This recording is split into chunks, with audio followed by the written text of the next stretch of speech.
आपण देवाचं जे वचन आहे त्याकडे आपण जाणार आहोत आणि देवाचं वचन आपण पाहणार आहोत. आणि आपला आजचा जो विषय आहे तो हा आहे लूका शुभवर्तमान 8वा अध्याय आणि 22 ते 25 ही जी वचनं आहे यातून आज आपण काय करणार आहोत, शिकणार आहोत. ठीक आहे. आणि ह्या ठिकाणी आपल्याला एक जो चमत्कार आहे तो पाहायला भेटतो आणि त्या चमत्काराचं नाव आहे येशू वादळ शांत करतो. ठीक आहे. आणि हा चमत्कार आपल्याला लूका शुभवर्तमानाच्या पुस्तकाच्या 8व्या अध्यायाच्या 22 ते 25 मध्ये पाहायला भेटतो. आणि जेव्हा येशूने वादळ शांत केलं तेव्हा त्याने आपल्या शिष्यांना आणि आजच्या विश्वासणाऱ्यांना काही महत्वाच्या गोष्टी काय केल्या आहे, शिकवल्या आहे. आणि त्या कोणत्या आहेत त्या आज आपण काय करणार आहोत, सविस्तरपणे शिकणार आहोत. आणि हे शिकत असताना तुम्ही आपले जे नोट्स आहेत ते लिहिणं फार गरजेचं आहे. कारण देवाचं जे वचन आहे हे आपल्या आध्यात्मिक जीवनाकरता फार महत्वाचं आहे.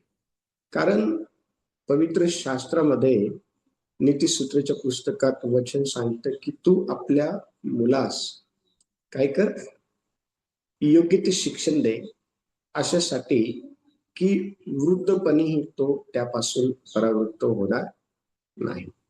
देवाचं वचन हे आपल्या चांगल्यासाठी आहे आणि म्हणून ते आपण लिहिणं गरजेचं आहे.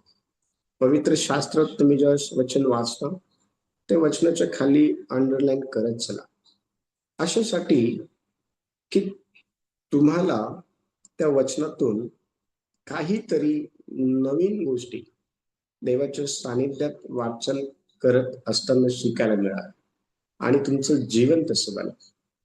तर यावेळेला आपण शिकणार आहोत पहिली जी गोष्ट आहे ती आहे, या आजच्या शास्त्र भागामधून आपण शिकणार आहोत ती की येशूने वादळ शांत केलं तर त्याच्या शिष्यांच्या जीवनामध्ये आणि आजचे नवीन विश्वासणारे जे आहे वर्तमान समयामध्ये त्यांना येशूने कोणती शिकवण दिली हे आज आपण काय करत आहोत, शिकत आहोत. यातला पहिला जो मुद्दा आहे तो हा आहे, संकटामध्येही येशू आपल्या सोबत असतो. लिहून घ्या पहिला मुद्दा. संकटामध्येही ज्यावेळेस तुमच्या जीवनामध्ये संकटांचा सामना तुम्ही करत असतात त्या वेळेला तुम्ही असं समजू नये की त्या संकटामध्ये तुमच्या सोबत कोणी नाहीये. असा जो काही विचार आहे तो मनामध्ये तुमच्या येता पण कामा नये. का? कारण पवित्र शास्त्रामध्ये आपल्याला अतिशय स्पष्टपणे ज्यावेळेस आपण वचन 22 वाचतो, वचन 22 मध्ये आपल्याला अतिशय स्पष्टपणे हे समजतं की येशू आणि त्याचे जे शिष्य आहेत ते एकत्र नावेमध्ये बसून प्रवास करत असताना त्या ठिकाणी मोठं वादळ आलं आणि त्या वादळामुळं शिष्यांना अतिशय भयानकरित्या त्यांचा जो शेवट आहे, त्यांचा जो नाश आहे त्यांना दिसून आला. परंतु एक गोष्ट महत्वाची त्या ठिकाणी आपल्याला पाहायला भेटते ती ही, आपण वचन 22 वाचणार आहोत आणि हा जो मुद्दा आहे संकटामध्येही येशू आपल्या सोबत असतो हा आपण समजून घेणार आहोत. मला वाचण्यासाठी मदत करा कुठेतरी. नंतर त्या दिवसात एकदा असे झाले की तो आपल्या शिष्यांसह मजब्यात गेला आणि आपण सरोवराच्या पलीकडे जाऊ असे त्यास म्हणाला, तेव्हा त्यांनी मचवा सोडला. Very good. आता बघा, येशू हा आपल्या शिष्यांसमवेत सरोवराच्या पलीकडे जे आहे ते जाण्यासाठी निघालेला आपल्याला पाहायला भेटतो आणि त्या अनुषंगाने त्यांनी तो जो मचवा आहे तो सोडला. आता येशू हा सरोवराच्या पलीकडं फार मोठी गोष्ट करण्यासाठी जी आहे ती जाणार होता. ती कोणती आहे ती आपल्याला 26व्या वचनापासून पुढे जी आहे ती वाचायला भेटते. त्याकडे आपण जाणार नाही, येणाऱ्या दिवसामध्ये आपण ते शिकणार आहोत. पण मला तुम्हाला यातून हे सांगायचं आहे की येशू त्याच्या शिष्यांसोबत नावेत बसून ज्या वेळेला सरोवराच्या पलीकडे जाण्याकरता प्रवास करू लागला, वचनात असं म्हटलेलं आहे की त्या नावेमध्ये येशू आणि येशूचे शिष्य असताना ज्या वेळेला ते आपली नाव हाकारून पुढे जात होते, त्यावेळेला मोठं वादळ जे आहे ते त्या सरोवरामध्ये आलं आणि जे काही लाटा आहे ना, ते त्या लाटांच्या द्वारे त्या सरोवराचं जे पाणी आहे ते त्यांच्या जहाजीमध्ये, मचव्यामध्ये ते येऊ लागले. आणि ही सर्व घटना घडत असताना आपण पाहतो की येशू हा त्या जहाजेमध्ये, त्या नावेमध्ये झोपलेला आहे आणि शिष्य जे आहे ना, त्या आजूबाजूला घडणाऱ्या सर्व जी काही परिस्थिती आहे त्याकडे ते लक्ष ठेवून आहे. आणि शिष्यांमध्ये आपण पाहतो की सर्व जे शिष्य आहे ना, त्यातील काही शिष्य असे होते की त्यांना वादळाविषयी आणि त्यांना लाटेंविषयी माहिती होती की आता आपलं काही खरं नाहीये. लक्ष द्या, त्या ठिकाणी ते जे शिष्य आहे ना, ते शिष्य आपल्याला अशा भयानक अशा संकटामध्ये सापडलेल्या अवस्थेमध्ये दिसून येतात आणि ते त्या संकटामध्ये सापडलेले असताना आपण एक महत्वाची गोष्ट पाहतो ती ही की त्यांनी येशूकडे जाणं जे आहे ना ते टाळलं नाही किंवा त्या संकटातून निभावण्यासाठी त्यांनी स्वतःच्या बुद्धीवरती अवलंबून राहून उपाययोजना करायचा प्रयत्न केला नाही. त्या संकटामध्ये त्यांनी येशूकडे धाव घेतली.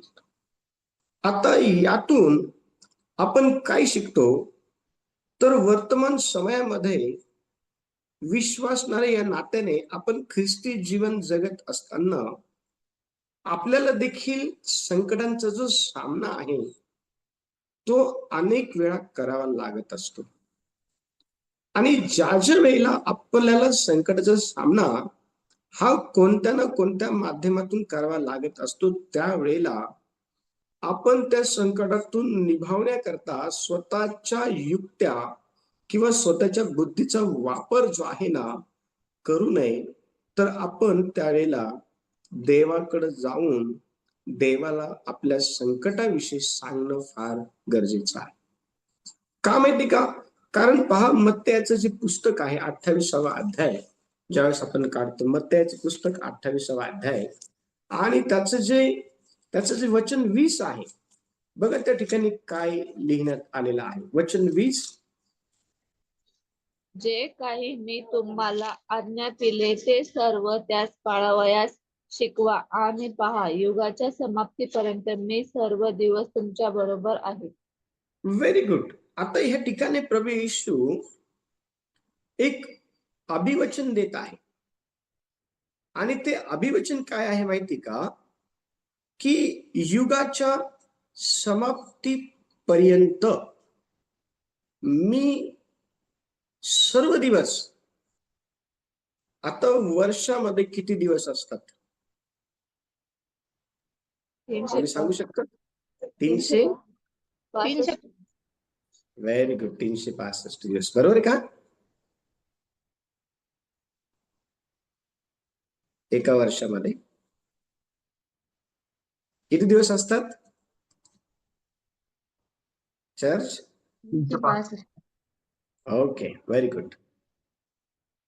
आता लक्ष द्या, हे एका वर्षाचं घेतलेलं आहे आणि देवाचं वचन स्तोत्र संहिता 90 मध्ये असं म्हणतं की मनुष्य जो आहे तो 70 आणि शक्ती असल्यास 80 वर्ष. ठीक आहे, 70 किंवा शक्ती असल्यास 80 वर्ष. आता मला तुम्हाला हे सांगायचं आहे, जर एखादा व्यक्ती 80 वर्ष जीवन जगत आहे तर त्याच्या त्या 80 वर्षाच्या कालावधीमध्ये किती दिवस असतात, तेवढे दिवस देव हा त्याच्या बरोबर असतो. मग त्या दिवसांमध्ये संकट येतील, त्या दिवसांमध्ये प्रॉब्लेम येतील जीवनामध्ये, पण त्या प्रॉब्लेम मध्ये, त्या संकटांमध्ये आपण शिष्यांसारखं शिकलं पाहिजे येशूकडे जायला. कारण वचनात अतिशय स्पष्टपणे आपल्याला हे शिकायला भेटतं की संकटामध्येही येशू आपल्या सोबत आहे. तो जर शिष्यांसोबत होता, त्या जहाजीमध्ये आलेलं संकटामध्ये, त्या समुद्रामध्ये आलेल्या संकटामध्ये तो जर शिष्यांबरोबर होता, तर तो म्हणतो युगाच्या समाप्तीपर्यंत मी तुमच्या बरोबर राहील, आपल्या बरोबर. आणि म्हणून संकट आले म्हणून खचू नका, संकट आले म्हणून निराश होऊ नका, हताश होऊ नका. का? कारण देवाची अशी इच्छा आहे की तुम्ही त्या संकटावरती विजय प्राप्त करावा, देवाच्या सांगेल. दुसरा जो मुद्दा आहे तो हा आहे, आपल्या जीवनात अचानक संकट येऊ शकतात. संकट हे आपल्या जीवनामध्ये ज्या वेळेला येतात ना, त्यावेळेला ते अचानक येतात. आणि अचानक आलेलं संकट हे आपल्याला शिष्यांच्या जीवनामध्ये देखील पाहायला भेटतं. ज्या वेळेला आपण वचन 23 वाचतो, मग त्याचं लुक वर्तमान 8वा अध्याय आणि वचन 23 ज्यावेळेस आपण वाचतो ना, तर त्या ठिकाणी आपल्याला शिष्यांच्या जीवनामध्ये अचानक एका संकटाने जे आहे ते दस्तक दिली. आणि ते संकट कोणतं होतं माहिती का? वचन सांगत आहे की ते आपली जहाज हाकारून थोडं पुढे गेल्यानंतर त्या ठिकाणी त्यांना मोठ्या वादळाचा आणि लाटा ज्या आहे ना, सरोवराच्या ज्या लाटा आहे त्यांचा सामना त्यांना करावा लागला आणि ते धोक्यामध्ये सापडले. वारं वादळ जे त्या समुद्रामध्ये आलेलं होतं ना, ते सांगून आलेलं नव्हतं. ज्या वेळेला तुमच्या जीवनामध्ये संकट येतात, त्यावेळेला ते तुम्हाला सांगून येत नाही, ते अचानक येतात. परंतु अशा वेळेला आपण जे आहे ना, शिष्यांसारखं धावा करणारे असणं फार गरजेचं आहे. आपल्या जीवनामध्ये आपल्याला कोणत्या कोणत्या संकटांचा सामना करावा लागतो, तर आपल्या जीवनामध्ये आपल्याला आजाराचा सामना करावा लागतो. आपल्या जीवनामध्ये आपल्याला आर्थिक ज्या काही समस्या आहे त्याचा सामना आपल्याला करावा लागतो. आपल्या जीवनामध्ये कोणते संकट अचानक येतात, तर कौटुंबिक अडचणी ज्या आहेत त्या आपल्या जीवनामध्ये अचानक येत असतात, त्याचा सामना आपल्याला करावा लागत असतो. परंतु अशा वेळेला आपण काय केलं पाहिजे? ज्या वेळेला आपण इयोबाचं पुस्तक 14वा अध्याय, इयोबाचं पुस्तक 14वा अध्याय आणि त्याचं पहिलं जे वचन आहे ते आपण वाचणार आहोत. इयोबाचं पुस्तक 14वा अध्याय आणि वचन 1 पहा काय म्हणत आहे. स्त्रीपासून जन्मलेला मानव प्राणी अल्पपायू व क्लेश भरीत असतो. हा, मनुष्याचं जे जीवन आहे त्या जीवनाची खरी जी काही व्याख्या आहे ना, ती ह्या वचनाच्या ह्या अध्यायाच्या पहिल्या वचनामध्ये आपल्याला पाहायला भेटते, ती ही की जन्मलेला प्रत्येक मानव प्राणी हा दीर्घ आयु नाहीये, तो अल्प आयु आहे. आणि त्या अल्प आयुमध्ये त्याचं जे जीवन आहे ना, ते क्लेश भरित आहे. आपल्या जीवनामध्ये आपल्याला आजारांचा सामना करावा लागतो. आपल्या अल्प आयुमध्ये आपल्याला आर्थिक समस्येचा सामना करावा लागतो. आपल्या अल्पशा आयुमध्ये आपल्याला कौटुंबिक अडचणीचा सामना करावा लागतो. आणि अशा अनेक अडचणी आहे, अनेक संकट आहे, ज्यांना आपण आपल्या अल्प आयुमध्ये फेस करत असतो आणि ते अचानक आपल्यावर येतात.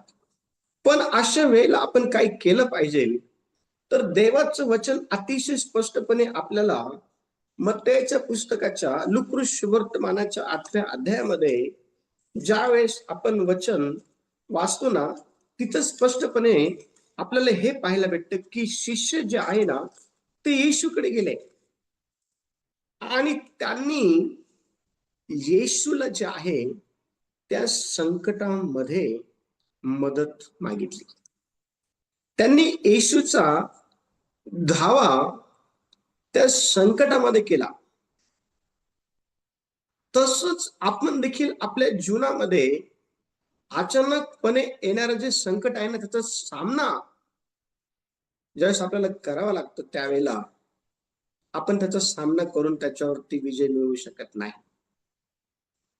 तर त्याच्यावरती विजय मिळवण्यासाठी आपल्याला कुणाची तरी मदतीची गरज आहे. आणि जो आपल्याला त्या संकटामध्ये मदत करू शकतो, त्याच्यावरती विजय मिळवण्यासाठी तो जर कोणी आहे, तर तो येशू आहे. हे आपल्याला कळणं फार गरजेचं आहे. अनेक वेळा आपण वेगवेगळ्या प्रकारच्या संकटांचा सामना करतो, परंतु त्या संकटावरती आपल्याला ओव्हरकम करता येत नाही. आपण निराश होऊन जातो, आपण हताश होऊन जातो. आपल्या जीवनामध्ये इतका भयानक असा प्रभाव जो आहे त्या संकटाचा होत असतो. आणि त्या संकटामुळे आपलं पारिवारिक जीवन, आपलं वैयक्तिक जीवन उद्ध्वस्त होऊ नये म्हणून आपण त्या संकटामध्ये काय केलं पाहिजे, तर येशूला आवाज दिला पाहिजे, देवाला आवाज दिला पाहिजे, देवाचा धावा आपण केला पाहिजे. कारण आपलं जे आयुष्य आहे ना, ते अल्पशे आहे. आणि अल्पशा आयुष्यामध्ये आपल्याला जीवनाचा जो काही आनंद आहे तो घेता यावा म्हणून देवाच्या सानिध्यामध्ये आपण नेहमी राहून जे आहे देवाला ना आपण काय केलं पाहिजे, देवाचा आपण धावा केला पाहिजे. हे आहे खरं अचानक येणाऱ्या संकटांमध्ये देवावर अवलंबून राहून जीवन जगणं.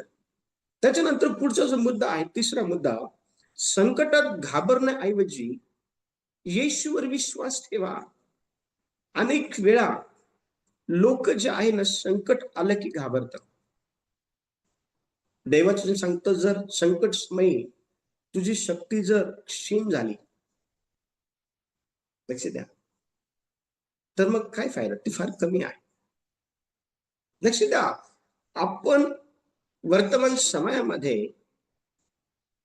जीवन जगत असताना ज्या वेळेला संकटांचा सामना आपण करतो, संकटांना आपण फेस करतो, त्यावेळेला आपण संकटांना घाबरू नये. कारण संकट हे आपल्या जीवनामध्ये भीती निर्माण करण्याच्या अनुषंगाने येत असलेले आपल्याला पाहायला भेटतात.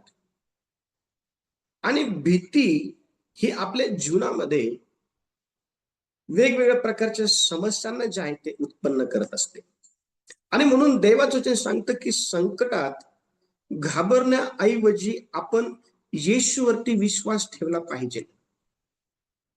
ज्या वेळेला आपण लुकृ वर्तमानाचं पुस्तक 8वा अध्याय आपण काढतो, तर त्या ठिकाणी वचनात अतिशय स्पष्टपणे सांगितलेलं आहे की संकटामध्ये शिष्य जे आहे ना, त्यांनी येशूवरती विश्वास ठेवला. त्यांनी येशूवरती काय केलं माहिती का? विश्वास ठेवला. शिष्य बघा, वचन 24 आपण वाचू. वचन 24. तेव्हा ते त्याच्या जवळ येऊन त्याला जागे करून म्हणाले, गुरुजी गुरुजी, आपण बुडतो. तेव्हा त्याने उठून वाऱ्यास व पाण्याच्या कोल्हाळास धमकाविले. मग ती व्हेरी गुड.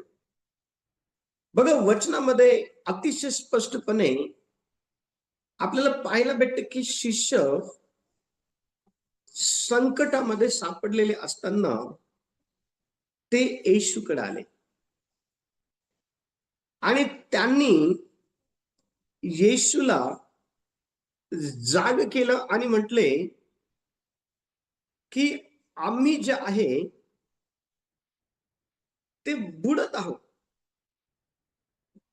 वचन 24 मध्ये ते अतिशय घाबरलेल्या अवस्थेमध्ये दिसून येत आहे. ते येशूला म्हणत आहे की गुरुजी गुरुजी, आपण बुडालो.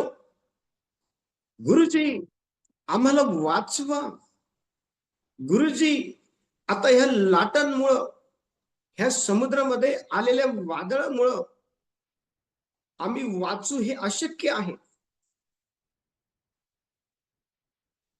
आता तू आम्हाला यातून बाहेर काढावं, तू आम्हाला यातून सोडवावं. कारण त्यांना माहिती होतं की येशू हा जिवंत देवाचा पुत्र आहे. त्यांना माहिती होतं. येशूने त्यांना प्रश्न केला होता की लोक मला काय म्हणून म्हणतात. त्यांनी सांगितलं असं असं असं. येशू म्हणा, ठीक आहे, काही हरकत नाही, तुम्ही मला काय म्हणतात ते सांगा. त्यावेळेला पेत्र म्हणाला, जिवंत देवाचे पुत्र आपण आहात. त्यांना माहित होतं की येशू हा सर्वसाधारण नाहीये. येशू हा अलौकिक आहे आणि ते त्याच्याकडे गेले. लक्ष द्या चर्च, या वेळेला मला तुम्हाला हे सांगायचं आहे की संकटामध्ये घाबरण्याऐवजी येशूवर विश्वास ठेवला पाहिजे.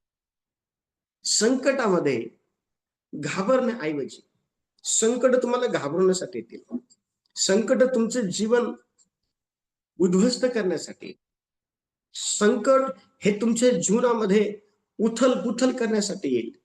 पण लक्ष द्या, त्या संकटांना घाबरू नका. कारण संकटापेक्षा एक मोठा आहे आणि तो युगाच्या समाप्तीपर्यंत तुमच्या बरोबर आहे. तर लक्ष द्या, तुमच्या बरोबर तो आहे. त्याच्यावरती अवलंबून राहा, त्याच्यावरती विश्वास ठेवा. कारण मार्क सुवर्तमान याचा 5वा अध्याय आणि वचन 36 ज्यावेळेस आपण वाचतो ना, त्या वचनामध्ये बघा, एक व्यक्ती आहे.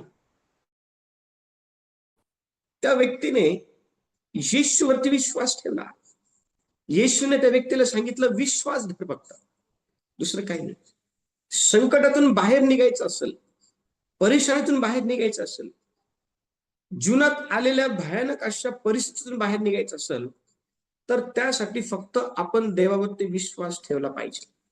बघा, मार्क सुवर्तमान 5वा अध्याय आणि वचन 36 काय म्हणते पहा. येशू काय म्हणाल त्या ठिकाणी. परंतु येशू त्यांच्या बोलण्याकडे लक्ष न देता सभास्थानाच्या अधिकाऱ्याला म्हणाला, भिवू नको, विश्वास मात्र धर. Very good.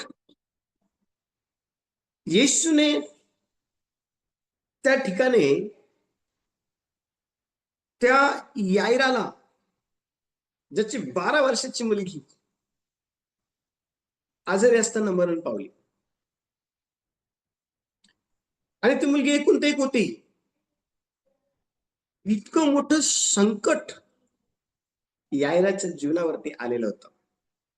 आणि ह्या संकटामध्ये येशू यायराला एक गोष्ट करायला सांगत आहे, तीही विश्वास मात्र धर. दुसरी गोष्ट सांगत आहे, भिवू नको. संकट तुमच्या जीवनामध्ये तुम्हाला घाबरवून तुमचे जीवन उद्ध्वस्त करण्यासाठी येत असतं,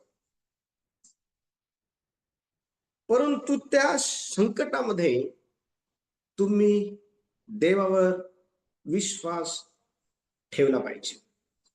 त्या संकटाला तुम्ही मुळीच घाबरलं नाही पाहिजे. याईर त्या ठिकाणी घाबरला होता. यायराचा जो विश्वास आहे तो त्या ठिकाणी त्याच्या मुलीच्या जीवनामध्ये आलेल्या मृत्यूमुळे ढासळून गेला. पण येशू म्हणाला, अरे भिवू नको याईरा, विश्वास मात्र धर. आणि बघा, याईर त्या ठिकाणी येशूच्या सांगण्याप्रमाणे विश्वास ठेवत आहे. आणि ह्याच अध्यायामध्ये आपल्याला पाहायला भेटतं की त्याची जी मुलगी आहे ना, मरण पावली, ती येशूने तिला जिवंत केलं. का माहिती का? कारण येशू हा पुनरुत्थान आणि जीवन आहे. तुमच्या जीवनातलं संकट जे आहे ना, ते दूर व्हावं असं जर तुम्हाला वाटत असेल तर तुम्ही दोन गोष्टी केल्या पाहिजे. पहिली गोष्ट, घाबरू नका. काही होणार नाही, तुमचं काही होणार नाही. दुसरी गोष्ट, विश्वास ठेवा. तुमच्यापासून संकट पळून जाईल. संकट तुमच्यापासून देव पळून लाव. लक्ष द्या. कारण देवाचं जे सांगतं की तुझा देव परमेश्वर हा तुझ्या उजव्या हाताला तुला सावली आहे. जर तो आपल्या उजव्या हाताला जर राहतो तर तो तुमच्या जीवनातलं संकट पळवून लावेल तुमच्या विश्वासामुळे. आणि म्हणून विश्वास ठेवा, देवावरती विश्वास ठेवा. संकटांकडे बघण्याऐवजी संकटामध्ये देवाला बघा. लक्ष द्या. देव तुम्हाला निश्चित अर्थाने त्या संकटावरती विजय दिल्याशिवाय राहणार नाही. चौथा जो मुद्दा आहे तो हा आहे, येशू सर्व गोष्टींवर अधिकार ठेवतो. चौथा मुद्दा, असं समजू नका की येशूला तुमच्या संकटावरती अधिकार नाही, असं समजू नका. येशू सर्व गोष्टींवर अधिकार ठेवतो. ज्या वेळेला आपण 24 वचन वाचतो ना, लूका वर्तमान 8वां अध्याय आणि वचन 24 ज्यावेळेस आपण वाचतो ना, त्या वचन 24 मध्ये आपल्याला पाहायला भेटते की येशूने वारा आणि लाटा जे आहे ना त्यांना शांत केलं. बघा ते वचन आपण वाचू, लूका वर्तमान 8वां अध्याय आणि त्याचं वचन 24. तेव्हा ते त्याच्या जवळ येऊन त्याला जागे करून म्हणाले, गुरुजी, गुरुजी, आपण बुडतो. तेव्हा त्याने उठून वाऱ्यास व पाण्याच्या कोल्हाडास धमकाविले. मग ती बंद होऊन निवांत झाले. Very good. इथं वचन सांगत आहे की येशूने वारा आणि लाटा यांना शांत केलं. लक्ष द्या. येशूला केवळ निसर्गावरच अधिकार आहे असं नाही. त्याच्या पलीकडे जाऊन आपण पाहतो की आपल्या जीवनातील प्रत्येक परिस्थितीवर पण येशू जो आहे ना अधिकार ठेवतो. फक्त वारा आणि वादळावरतीच नाही, फक्त निसर्गावरतीच येशूचा अधिकार आहे असं नाहीये. तर आपल्या जीवनातील प्रत्येक परिस्थितीवरती येशू काय करतो माहिती का? येशू अधिकार ठेवतो. बघा स्तोत्र संहिता 89 त्याचं 9 वचन बघा काय म्हणत आहे. स्तोत्र संहिता 89 आणि वचन 9. समुद्राच्या खळबटांवर तू अधिकार चालवतोस. तो उचंबळतो तेव्हा त्याच्या लाटा तू शांत करतो. Very good. देवामध्ये सामर्थ्य आहे. परमेश्वर देव हा जो समुद्र खवळतो ना, खवळलेला समुद्र हा जगातल्या कोणत्याच टेक्नॉलॉजीने शांत होत नाही. किंवा जगामध्ये असा कोणताच व्यक्ती नाहीये जो खवळलेल्या समुद्राला शांत करू शकेल. कोणताच व्यक्ती नाहीये. पण अशा खवळलेल्या समुद्रावरती जर अधिकार जर कोण चालवतं तर तो आपला देव आहे, तो येशू आहे. आणि तो काय करतो माहितीये का? तो उच्चंबतो तेव्हा त्याच्या लाटांना तो शांत करतो. समुद्रामध्ये वारं आलं, वादळ आलं, पाण्याच्या लाटा त्या जहाजाला येऊन ज्या आहेत त्या धडकत होत्या. पाणी जहाजामध्ये चाललेलं होतं. पण त्या ठिकाणी वचन सांगतं, देवाचा पुत्र उभा राहिला आणि त्याने त्या वाऱ्याला आणि त्या वादळाला धमकवलं. लक्ष द्या, येशू हा केवळ निसर्गावरच अधिकार जो आहे ना तो ठेवत नाही. त्याच्या पलीकडे आणखी जाऊन आपल्या जीवनातील प्रत्येक सिच्युएशन वरती, प्रत्येक परिस्थितीवरती देखील तो काय करतो माहिती का?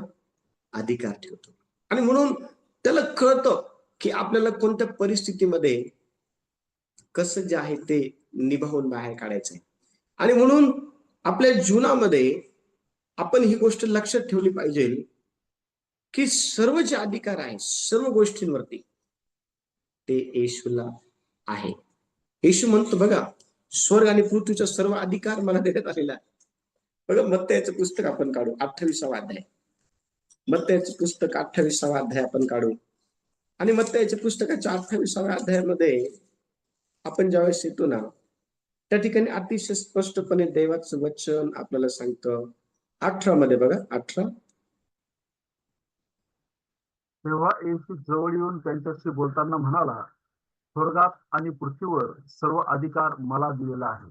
Very good. सर्व अधिकार, सर्व अधिकार स्वर्गात आणि पृथ्वीवर सर्व जो अधिकार आहे ना, पवित्र आत्म्याला धन्यवाद, सर्व अधिकार येशू म्हणत आहे त्या ठिकाणी शिष्यांना मला देण्यात आलेला आहे. हा, तुमच्या परिस्थितीमध्ये देखील परमेश्वर देव आपला जो अधिकार आहे ना तो ठेवत असतो. लक्ष द्या. आणि मग घाबरू नका. परिस्थिती कशी का असे ना, देवाकडे जा, देवाचा धावा करा, देवाला सांगा, देवाशी वेळ घालवा, देवाला बोला तुमच्या परिस्थितीला घेऊन. देव तुमची परिस्थिती बदलल. 5वा जो मुद्दा आहे तो हा आहे, आपला विश्वास परीक्षेतून जातो. म्हणजे ज्या वेळेला तुम्ही संकटांचा सामना करत असतात,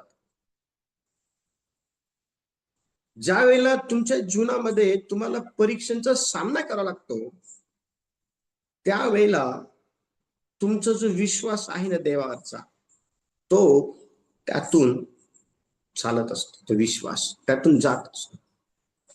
आणि ज्या वेळेला वचन 25 आपण वाचतो ना, येशूने त्या ठिकाणी शिष्यांना विचारलं, समस्या आल्या, परेशानी आलं, वादळ आलं, वारं आलं, लाटा आल्या,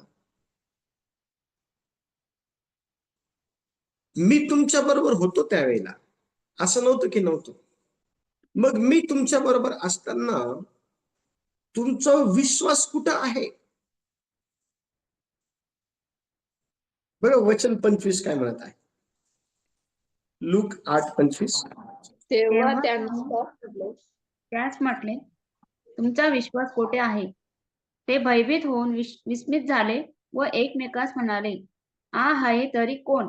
कारण वारे व पाणी यास देखील हा आज्ञा करतो व ती त्याचे ऐकतात. Very good. येशू त्यांना म्हणाला की तुमचा विश्वास कुठं आहे? आणि बघा, विश्वास हा आपल्याला मजबूत करत असतो. केव्हा? ज्या वेळेला आपण संकटांचा सामना करत असतो त्यावेळेला. म्हणजे संकट आपल्या जीवनामध्ये येतात ना, ते आपला देवावरचा विश्वास मजबूत करण्यासाठी येत असतात. कारण संकटामध्ये आपल्याला हे कळतं की आपण कुणाचा धावा केला पाहिजे. जर आपण खऱ्या अर्थाने देवाची लेकर आहोत तर आपल्याला हे कळतं की आपण संकटामध्ये कुणाचा धावा केला पाहिजे. ह्या ठिकाणी शिष्यांनी त्या ठिकाणी पोहत पोहत पोहत पोहत स्वतःला वाचवायचा प्रयत्न नाही केला, कारण त्यांना माहिती होतं की समुद्र खवळलेला आहे. त्यांना माहिती होतं की वारं वादळ यामध्ये आपला नाश हा निश्चित आहे. त्या ठिकाणी त्या संकटामध्ये त्यांनी येशूचा धावा केला आणि लक्ष द्या, त्यांच्यासाठी येशूने अद्भुत गोष्ट केली. अद्भुत गोष्ट केली त्यांच्यासाठी. ज्यावेळेस संकटांचा सामना आपण करत असतो ना, संकट आपल्या जीवनामध्ये आपला देवाप्रतीचा जो विश्वास आहे ना, तो मजबूत करण्यासाठी येत असतात. हे आपण विसरू नये. आणि संकट आल्यानंतर आपण देवाचा धावा जो आहे ते केला पाहिजे. तर देव आपल्याला काय करतो माहितीये का? त्यातून जे आहे बाहेर काढू शकतो. बघा, ज्यावेळेला आपण याकोबाचं पत्र पहिला अध्याय काढतो, याकोबाचं पत्र पहिला अध्याय आणि 1 आणि 2 वचन आपण वाचू यावेळेला. याकोबाचं पत्र पहिला अध्याय आणि 1 आणि 2 वचन काय म्हणत पहा. 12 वंशातील चांगलेल्या लोकांना देवाचा व प्रभू येशू ख्रिस्ताचा दास याकोब याचा सलाम. माझ्या बंधूंनो, नाना प्रकारच्या परीक्षांना तुम्हाला तोंड द्यावे लागते, तेव्हा तुम्ही आनंदच माना. Very good. माझ्या बंधूंनो, नाना प्रकारच्या परीक्षांना जेव्हा तुम्हाला तोंड द्यावं लागतं त्यावेळेला तुम्ही काय केलं पाहिजे? आनंद केला पाहिजे. का माहिती का? कारण नाना प्रकारच्या परीक्षा ह्या आपल्या जीवनामध्ये देवाप्रती आपला विश्वास अधिक मजबूत करण्याच्या अनुषंगाने येत असतात. देवाचं वचन विश्वासाला घेऊन पवित्र शास्त्रामध्ये खूप महत्वपूर्ण गोष्टी सांगताना आपल्याला दिसले. वचन सांगतं, विश्वास ठेवशील तर, विश्वास ठेवशील तर, विश्वास ठेवशील तर. विश्वास फार महत्वाचा आहे.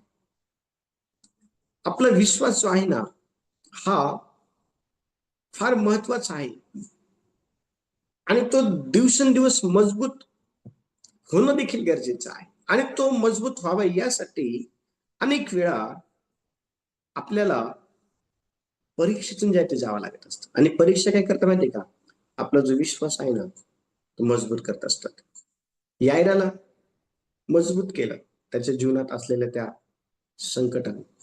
हा, लक्ष द्या, आपल्याला देखील देव मजबूत करतो. ज्या वेळेला आपण देवावरती खरोखर जे आहे ना विश्वास ठेवतो ना, देव आपल्या जीवनामध्ये काम करतो. 6वा समुदाय तो हा आहे, येशू खरोखरच परमेश्वर आहे. आणि येशू खरोखर परमेश्वर आहे हे जर समजून घ्यायचं असेल तर वचन 25 ज्यावेळेस आपण वाचतो ना, त्या ठिकाणी शिष्य अचंबित झाले. शिष्यांनी आतापर्यंत येशूला फक्त जे भुकेले आहे 5,000 4,000 जीव घालताना बघितलं होतं, अशुद्ध आत्म्यांना बरं करताना बघितलं होतं, मेलेल्यांना जिवंत करताना शिष्यांनी येशूला बघितलं होतं, आंधळ्यांना डोळे देताना शिष्यांनी येशूला बघितलं होतं. हो, येशूला शिष्यांनी वार वाद लाटा शांत करताना त्यांच्या जीवनामध्ये कधीच बघितलं नव्हतं.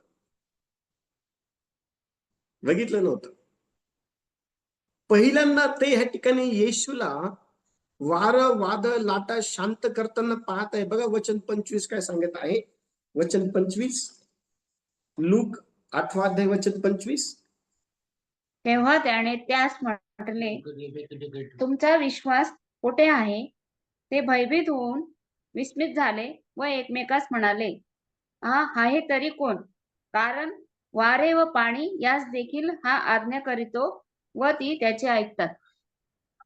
बघा, ते भयभीत झाले, ते अचंबित झाले आणि ते एकमेकांकडे बघायला लागले आणि ते म्हटले की अरे हा कोण आहे?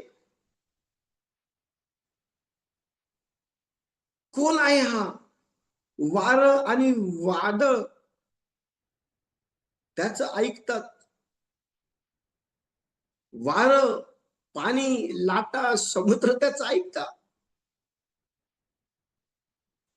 ते अचंबित झाले. लक्ष द्या, यावरून आपल्याला काय समजतं माहितीये का? येशू हा खरोखर परमेश्वर आहे. येशू हा खरोखर देव आहे. लक्ष द्या, खरोखर येशू जो आहे ना, तो केवळ गुरुच नाहीये, तो केवळ प्रभूच नाहीये, तो खरा जिवंत देव आहे. कारण तो सर्व गोष्टींवरती नियंत्रण ठेवतो. ज्या वेळेला आपण योहान कृष्ण वर्तमान 1 अध्याय आणि 1 ते 3 वचन वाचलं बघा, काय लिहिलं त्या ठिकाणी. योहान 1 अध्याय आणि 1 ते 3 वचन वाचलं कोणीतरी. प्रारंभी शब्द होता, शब्द देवासह होता आणि शब्द देव होता. तोच प्रारंभी देवासह होता. सर्व काही त्याच्याद्वारे झाले आणि जे काही झाले ते त्याच्या वाचून झाले नाही. Very good. काय स्पष्टपणे लिहिलेलं आहे. प्रारंभी शब्द होता, शब्द देवासह होता आणि शब्द देव होता. हा शब्द कोण आहे? हा शब्द स्वतः येशू आहे. हा शब्द स्वतः येशू आहे. याचा अर्थ हा आहे की येशू जिवंत देव आहे. कारण त्याच्या वाचून सर्व काही झालंय. वचन 3 मध्ये म्हटलेलं आहे, सर्व काही त्याच्याद्वारे झालं आणि सर्व काही झाले ते त्याच्या वाचून झालं नाही. म्हणजे जे काही आपण पाहतो ना, ते सर्व निर्माण करणारा येशू आहे. पवित्र शास्त्रामध्ये एक अधिकारी म्हणाला, प्रभू तू माझ्या छपरा खाली यावं, ह्या योग्यतेचं मी नाही, पण शब्द मात्र बोल. शब्द कोण आहे माहिती का? शब्द येशू आहे. शब्द येशू आहे. शब्द कोण आहे माहिती का? येशू. येशू कोण माहिती का? येशू जिवंत देव आहे. हो, त्याला तुमचे आजार बरे करता येतात, त्याला तुमचे संकट पळवता येतात, त्याला तुमच्या जीवनातील प्रत्येक संकटमय परिस्थितीवरती अधिकार जो आहे ना, त्याला तो करता येतो. त्याचा अधिकार त्याच्यावरती. आणि म्हणून संकट समयी तुम्ही देवाला शरण जाणं गरजेचं आहे. हो, देवाला शरण जाणं गरजेचं आहे. शेवटचा जो मुद्दा आहे तो हा आहे, विश्वासणाऱ्यांनी प्रत्येक परिस्थितीवर येशूवर अवलंबून राहायला पाहिजे. प्रत्येक परिस्थितीमध्ये विश्वासणाऱ्यांनी, परिस्थिती कोणती का असेल, अवलंबून आपण मनुष्यावरती राहू नये. आपल्याकडे जे काही सोर्स आहे त्याच्यावरती आपण अवलंबून राहू नये. त्याच्यावरती आपण अवलंबून राहू. काय माहिती का? कारण आपल्याकडे असणारे सोर्स हे आपल्याला त्या परिस्थितीमधून सोडवण्याकरता पुरेसं नाहीये. आणि जे सोर्स आपल्याकडे आहे ना, ते आपले स्वतःचे नाही, ते देवाने आपल्याला दिलेले म्हणून ते आपल्याकडे आहे. मग आपण काय केलं पाहिजे माहिती का? बघा, एक स्त्री होती, जिला असं वाटलं की माझ्याकडे असलेला सर्व जो काही पैसा आहे, धन आहे, दौलत आहे, ते मी देऊन माझ्या स्वतःचा इलाज करू शकते. पण वचन सांगतं तिच्याकडे जे काही होतं ना, ते सर्व तिच्या आजारामध्ये निघून गेलं, पण तिला बरं वाटलं नाही. आणि ती 12 वर्षाची स्त्री होती, रक्तस्रावी स्त्री, 12 वर्षाची रक्तस्रावी स्त्री होती, ती आजाराने भरली. वचन सांगतं सर्व काही निघून गेलं. ती त्याच्यावरती अवलंबून होती, तिच्या त्या संपत्तीवरती, पण ते कामाने आलं, ते निघून गेलं. कोण कामाला माहिती का? देव कामाला. हो, लक्ष द्या. तुम्ही ही गोष्ट समजून घेणं फार गरजेचं आहे. प्रत्येक परिस्थितीवरती आपण येशूवरती अवलंबून राहायला पाहिजे. का माहिती का? कारण येशू जे आहे ना, येशू आपल्या जीवनातले जे संकट आहे ना, ते तो शांत करतो. तो आपल्याला धैर्य आणि शांती देतो तो आपल्याला, आणि जीवन जगण्यासाठी तो आपल्याला शक्ती देतो. लक्ष द्या. म्हणून आपण नेहमी प्रत्येक परिस्थितीवरती येशूवरती अवलंबून राहायला पाहिजे. कारण ज्या वेळेला आपण फिलिप्पिकरांचं पत्र 4 अध्याय आणि 6 आणि 7 वचन वाचतो ना, बघा त्या ठिकाणी काय लिहिलेलं आहे. फिलिप्पिकरांचं पत्र 4 अध्याय 6 आणि 7 वचन आपण काढू. कशाविषयीही चिंताक्रांत होऊ नका, तर सर्व गोष्टींविषयी प्रार्थना व विनंती करून आभार प्रदर्शनासह आपली मागणी देवाला कळवा. म्हणजे सर्व बुद्धी सामर्थ्याच्या पलीकडे असलेली देवाने दिलेली शांती तुमची अंतःकरणे व तुमचे विचार ख्रिस्त येशूच्या ठाई राखी. Very good. काय म्हणत आहे? कशाविषयी चिंताक्रांत होऊ नका. नका करू चिंता. का माहिती का? कारण देवाचं वचन अतिशय स्पष्टपणे हे सांगत आहे, चिंता करत बसण्याऐवजी आपण प्रार्थना केली पाहिजे. चिंता करत बसण्याऐवजी आपण विनंती करून आभार प्रदर्शनासह आपल्या ज्या काही मागण्या आहेत त्या देवाला कळवलं पाहिजे, त्या देवाला सांगितलं पाहिजे. संकट तुम्हाला चिंता करायला भाग पाडतील, पण लक्ष द्या, चिंता करून आपण आपल्या आयुष्याची दोरी हातभर लांबवू शकत नाही. हाती कमी करू शकतो. तुमचं आयुष्य, आपलं आयुष्य अतिशय स्पष्टपणे योबाच्या पुस्तकामध्ये लिहिलेलं आहे 14 अध्यायामध्ये की अल्पश आहे, आणि त्या अल्पश आयुष्याला आणखीन कमी करण्यासाठी संकट तुमच्या जीवनामध्ये येतात. पण तू लक्ष द्या, त्या संकटांमध्ये, त्या त्रासामध्ये, त्या परेशानीमध्ये, त्या आजारामध्ये, त्या दुःखामध्ये तुम्ही चिंता करू नका. तर देवाकडे जा आणि देवाला सांगा, माझ्या जीवनामध्ये हे प्रॉब्लेम आहे, माझ्या जीवनामध्ये हे समस्या आहे, माझ्या जीवनामध्ये असं आहे, तुम्हाला यातून बाहेर काढ. आणि देव तुम्हाला बाहेर काढेल. देव तुमची काळजी घेईल. देव तुम्हाला तुमच्या सर्व त्रासदायक परिस्थितीतून बाहेर काढेल. कारण तो देव आहे, तो जिवंत देव आहे. देव या वचनाद्वारे सर्वांना आशीर्वाद देव.